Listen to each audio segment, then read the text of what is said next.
ಮಾನಸಿಕ ವ್ಯಾಧಿಯಿಂದ ಗುಣಮುಖರಾಗಿರುವ ಅಪರಿಚಿತ ಮಹಿಳೆಯನ್ನ ಸಮಾಜ ಸೇವಕ ಶೆಟ್ಟಿ ಅಂಬಲಪಾಡಿಯವರು ಶಿವಮೊಗ್ಗ ಜಿಲ್ಲೆಯ ರಾಜ್ಯ ಮಹಿಳಾ ನಿಲಯದಲ್ಲಿ ಪುನರ್ವಸತಿ ಕಲ್ಪಿಸಿ ಮಾನವೀಯ ಕಾರ್ಯವನ್ನ ಮಾಡಿದ್ದಾರೆ.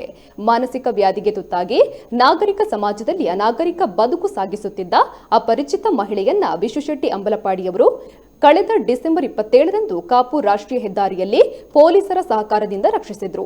ಬಳಿಕ ಮಹಿಳೆಯನ್ನ ಚಿಕಿತ್ಸೆಗೆ ಒಳಪಡಿಸಲಾಗಿತ್ತು. ಇನ್ನು ಮಹಿಳೆಯ ಸಂಬಂಧಿಕರು ಪತ್ತೆಯಾಗದೇ ಇರುವುದರಿಂದ ಶೆಟ್ಟಿ ಅವರು ಸಹಜ ಸ್ಥಿತಿಗೆ ಬಂದಿರುವ ಮಹಿಳೆಯನ್ನ ಆಸ್ಪತ್ರೆಯಿಂದ ಬಿಡುಗಡೆಗೊಳಿಸಿ ಶಿವಮೊಗ್ಗದ ರಾಜ್ಯ ಮಹಿಳಾ ನಿಲಯದಲ್ಲಿ ಪುನರ್ವಸತಿ ಕಲ್ಪಿಸಿದ್ದಾರೆ. ಶೆಟ್ಟಿ ಅವರ ಮಾನವೀಯ ಕಾರ್ಯಕ್ಕೆ ಸಾರ್ವಜನಿಕ ವಲಯದಲ್ಲಿ ಮೆಚ್ಚುಗೆ ವ್ಯಕ್ತವಾಗಿದೆ.